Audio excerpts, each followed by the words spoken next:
Ya, Menteri Keuangan Sri Mulyani menyebut penerimaan negara di bulan Januari defisit sebesar 45,7 triliun rupiah atau 0,26% terhadap PDB. Pendapatan negara per akhir Januari 2021 hanya mencapai 100,1 triliun rupiah, sementara belanja negara mencapai 145,8 triliun rupiah. Bagaimana menakar defisit APBN pemerintah akankah berlanjut? Kami bahas dengan Wakil Direktur Indef, Eko Listianto. Selamat pagi, Mas Eko, apa kabar? Ya, selamat pagi Mas Aldi. Alhamdulillah kabar baik Mas Aldi. Ya, Mas Eko, kalau kita melihat defisit yang terjadi pada Januari 2021 ini memang melanjutkan ya defisit anggaran yang terjadi pada tahun 2020 kemarin akibat pandemi, surplus kita 2018-2019. Kalau melihat defisit yang terjadi di awal bulan Januari 2021 ini, catatan Anda seperti apa, Mas? Ya, kalau secara keseluruhan sebetulnya ini yang relatif wajar ya. Artinya memang di era pemulihan ekonomi dan di awal tahun memang pemerintah punya target untuk bisa segera mendorong pertumbuhan ekonomi begitu. Kalau bisa triwulan pertama tidak minus lagi begitu. Sehingga upaya-upaya itu salah satu akselerasi yang memang sangat diharapkan oleh masyarakat adalah belanja yang dikebut kira-kira gitu ya. Sehingga kemudian tadi kelihatan bahwa defisitnya juga meningkat dibandingkan dengan tahun lalu. Tetapi begini, di tengah defisit ini kan sebetulnya karena juga penerimaan yang turun. Nah, saya melihat beberapa kebijakan terbaru dari pemerintah ini justru arahnya ya memang akan ada penurunan penerimaan begitu. Sehingga kalau ke depan kita bicara defisit seperti apa, tentu saja akan melebar begitu ya, karena di awal tahun sudah lebih tinggi dari kemarin begitu ya, tahun lalu. Terus kemudian targetnya juga 5,7% terhadap PDB ya. Kalau kita lihat kalau 0,26 sebetulnya masih sangat moderat ya, karena kalau sepanjang tahun katakan gitu ya 12 bulan hanya sekitar 0,26 maka nggak akan nyampe 5,7 sesuai target. Saya yakin nanti mungkin di pertengahan tahun itu sudah mulai akan lebih membesar lagi sebetulnya defisitnya begitu. Karena tadi upaya-upaya untuk mengakselerasi perekonomian ya, tapi di sisi lain kebijakan misalkan PPNBM atau apa itu kan juga berkonsekuensi kepada penurunan penerimaan kalau nggak hati-hati dilakukan. Oke, Mas Eko, kalau kita melihat tren belanja pemerintah yang meningkat, artinya ini memang suatu langkah yang tadi Anda katakan akseleratif untuk pemulihan ekonomi tengah pandemi ini, Mas? Ya, arahnya memang ke akselerasi ya, kelihatan dari pola belanjanya begitu, di mana yang pusat naik, terus kemudian juga ada dana desa juga naik, gitu ya. Artinya ini gambaran memang mau mencoba untuk mempush sisi belanja sehingga nanti diharapkan ekonomi bisa segera membaik begitu. Oke, artinya kalau kita mengandalkan taji dari APBN Indonesia untuk mengatasi pandemi, apakah APBN ini bisa terus kita andalkan begitu? Oke ya, dalam batas-batas tertentu sebetulnya memang sangat kita harapkan gitu, adanya akselerasi dari APBN ini begitu. Tetapi memang secara keseluruhan dampaknya tentu ya tidak akan maksimal kalau kemudian tidak diikuti dengan kebijakan-kebijakan yang lain ya, misalkan aspek upaya untuk tetap menjaga penerimaan yang sudah ada begitu. Ini kan penerimaan turun sekitar 4,8 ya kalau nggak salah dibandingkan tahun lalu. Nah itu kan salah satu implikasi dari dampak pandemi kepada sektor-sektor usaha ya, baik migas maupun non migas. Nah sehingga sebetulnya untuk sektor-sektor usaha yang masih menghasilkan penerimaan ya saya rasa harus didorong begitu. Nah kebijakan-kebijakan terbaru ini arahnya kayaknya lebih banyak memberikan stimulus begitu. Tapi untuk impact secara keseluruhan sebetulnya belum begitu kelihatan ya, sehingga ya ini masih agak spekulatif sih kalau kemudian kita bicara apakah nanti memungkinkan nggak kalau hanya dorongannya dari belanja pemerintah ya. Belanja pemerintah di awal perlu, tapi nanti setelah itu tetap adalah sektor swasta yang bisa memastikan bahwa pertumbuhan atau geliat ekonomi itu akan lebih membaik di triwulan-triwulan ke depan begitu. Oke, ada beberapa catatan ini Mas Eko, seperti misalnya pembiayaan utang negara pada Januari 2021 ini yang meningkat sebesar 165,8 triliun rupiah. Ini pembiayaan naik 163% dari 2020. Catatan Anda terkait pembiayaan utang dari APBN ini bagaimana?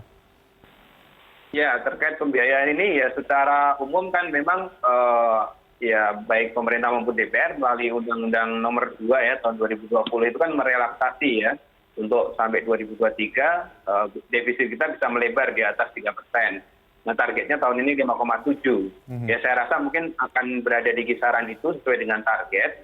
Tetapi yang jadi catatan menurut saya terkait dengan pembiayaan atau utang dari sisi utang ini adalah yield obligasi kita menurut saya terlalu mahal ya, terlalu tinggi dibandingkan negara-negara lain.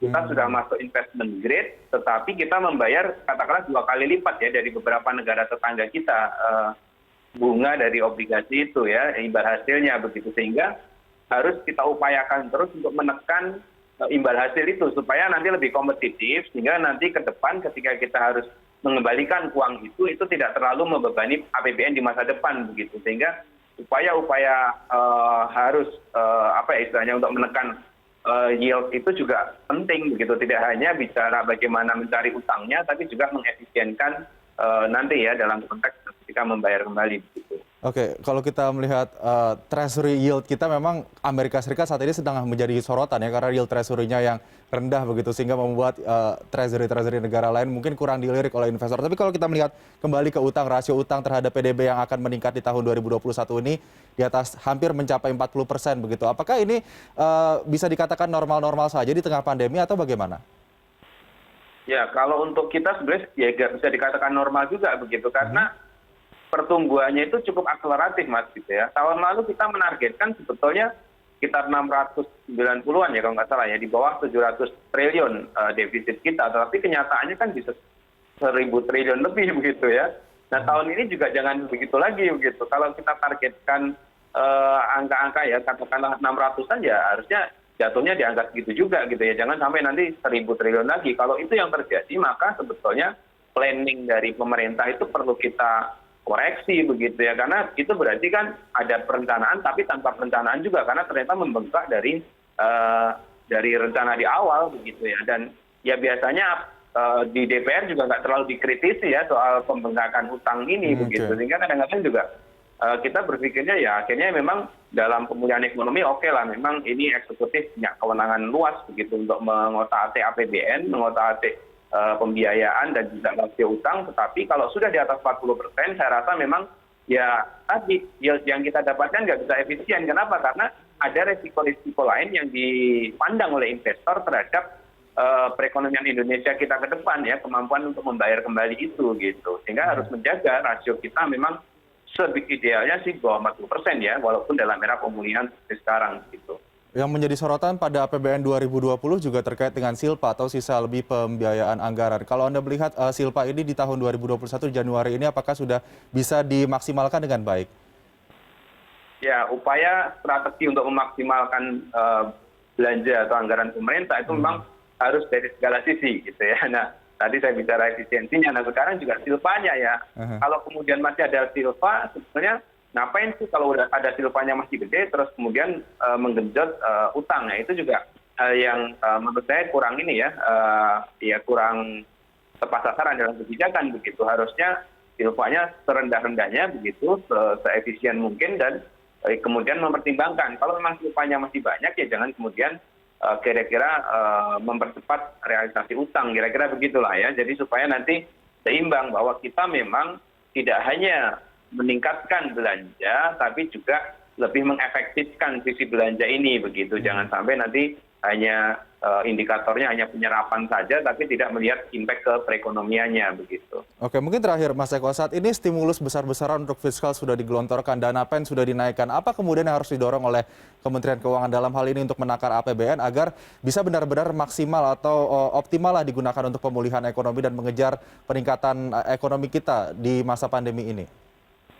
Ya, kalau menurut saya catatan di awal tahun ini adalah stimulus sudah kita berikan, tahun ini pun juga cukup besar sebetulnya begitu ya. Stimulus kita itu cukup besar ya dibandingkan negara-negara lain juga cukup besar, sehingga ini kalau kita bisa efektifkan, saya berkeyakinan ekonomi kita bisa pulih ya, mungkin juga cukup cepat begitu.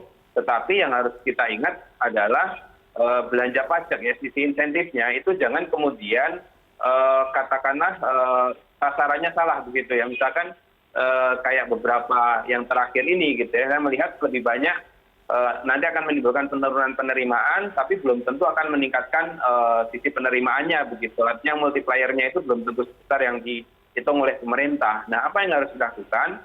Ya kita harus benar-benar melihat mana yang penerimaan yang masih bisa kita jaga supaya nanti memastikan di akhir tahun ya defisitnya tidak melebar dari 5,7% itu ya terhadap PDB gitu. Nah, sisi belanjanya harus diefektifkan begitu. Belanja-belanja yang sifatnya administratif ya, yang belanja yang sifatnya bisa ditunda atau mungkin bahkan infrastruktur ya harus kita pilah dan pilih begitu. Karena kalau enggak nanti ujungnya adalah pemulihan ekonominya berjalan lambat tapi utangnya sudah terlanjur naik ya besar begitu. Nah ini ya hal yang harus kita antisipasi ke depan begitu.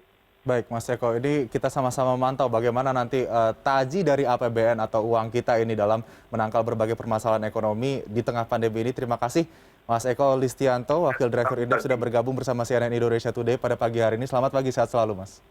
Ya, alhamdulillah sehat.